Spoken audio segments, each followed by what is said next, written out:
안녕하세요. 오늘도 흥미로운 고기 얘기 미트로버의 황 사장입니다. 여러분, 작년부터 아웃백 스테이크하우스 얘기가 많이 들리고 있습니다. 바로 BHC가 아웃백 스테이크하우스를 인수했기 때문이죠. 이게 단순하게 패밀리 레스토랑 하나 인수했다라고 사람들의 귀에 많이 들리는 게 아니라 아웃백 스테이크하우스가 국내 최초로 들어오는 게 1997년입니다. 그러니까 무려 25년 동안 사랑받아왔던 브랜드이기 때문에 여러분의 관심이 더 많을 수밖에 없는 상황인 거죠. 아웃백 스테이크하우스 같은 경우는 본사가 미국에 처음 개점을 했을 때가 1988년도니까 한국에 온 시점이 제법 늦게 온 건 맞아요. 그럼에도 불구하고 매출은 미국에 이어서 전 세계 2위.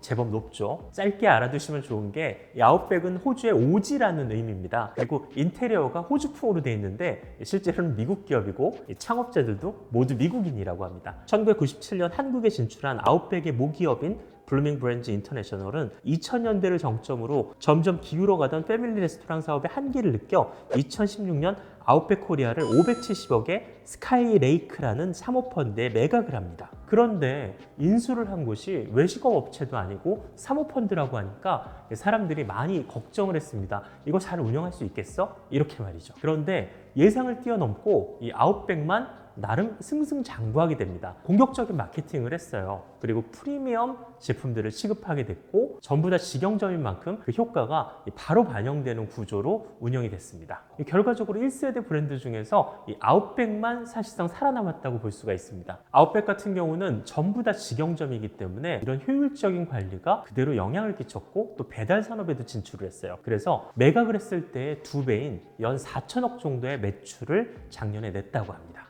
그리고 영업이익률 역시 높게 나와서 이 스카이레이크는 사모펀드잖아요. 특성상 아무래도 이제 재매각을 추진하게 되죠. 여러분도 아시는 것처럼 2021년도에 치킨으로 유명한 BHC의 2,500억 정도로 추정되는 금액에 매각을 하게 되죠. 약 500억에 구매를 했으니까 무려 차익을 2천억이나 남기게 된 겁니다. 이게 어떻게 보면 사모펀드에서 외식업체로 다시 넘어간 만큼 외식업체의 시너지를 생각하시는 분들도 있을 텐데 반은 맞기도 하고 반은 틀린 얘기가 이 BHC 역시도 본사는 사모펀드입니다. 어쩔 수 없이 이런 사모펀드들, 투자 기업들은 브랜드를 인수할 때 재매각하거나 IPO를 하는 것을 염두에 두고 있는 게 사실입니다. 여하튼 이런 BHC가 아웃백 스테이크하우스를 인수하고 나서 한동안 잠잠했는데 문제가 생긴 건 지난 2월에 내부 직원이라고 주장하는 사람이 블라인드에 글을 올리고부터입니다. 일종의 내부 고발글인데 BHC가 인수하면서 많은 공정들을 비용 절감을 위해서 간소화하고 결과적으로 연구진까지도 나갔다는 그런 내용이었습니다. 구체적으로 투움바 파스타 새우를 칵테일 새우로 바꾸고 에이드는 생과일을 쓰지 않으며 런치 세트 시간도 변경하고 메뉴 가격이 상승했다는 글이었죠. 블라인드 앱의 특성상 내부 직원 인증을 한 글이다 보니까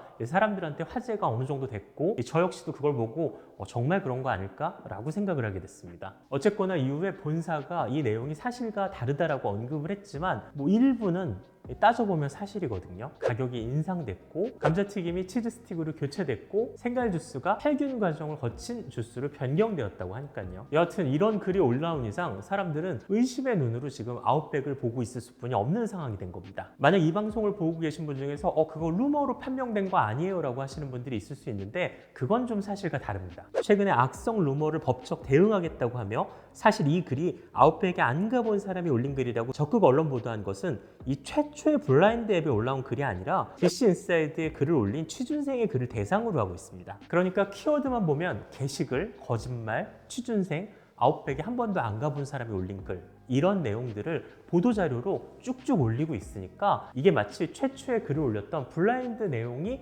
허위이고 취준생이 올린 것처럼 착각을 하시는 분들이 있는 거예요. 하지만 최초에 올라왔던 이 블라인드 글에 대해서는 고소를 했는지 내부 직원이 맞는지 여타저타 밝혀진 건 없습니다. 여기까지가 현재 입에 오르내리고 있는 아웃백 사건을 약간 정리해 본 내용입니다. 이걸 그냥 단순하게 생각하시는 분은 치킨 회사가 스테이크 회사를 인수해서 메뉴가 바뀌면 어떡하지? 맛이 떨어지면 어떡하지?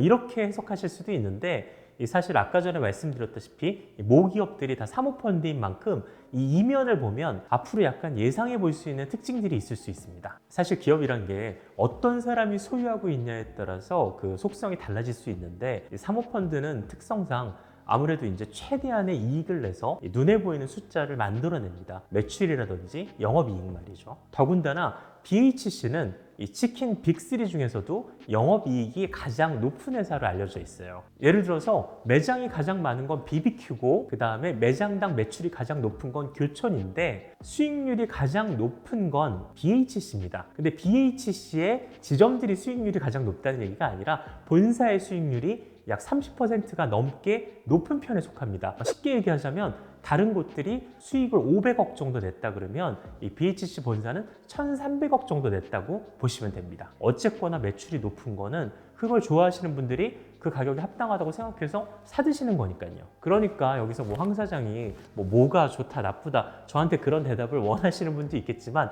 전 하기가 어려워요. 전 궁금하시면 DM 보내세요.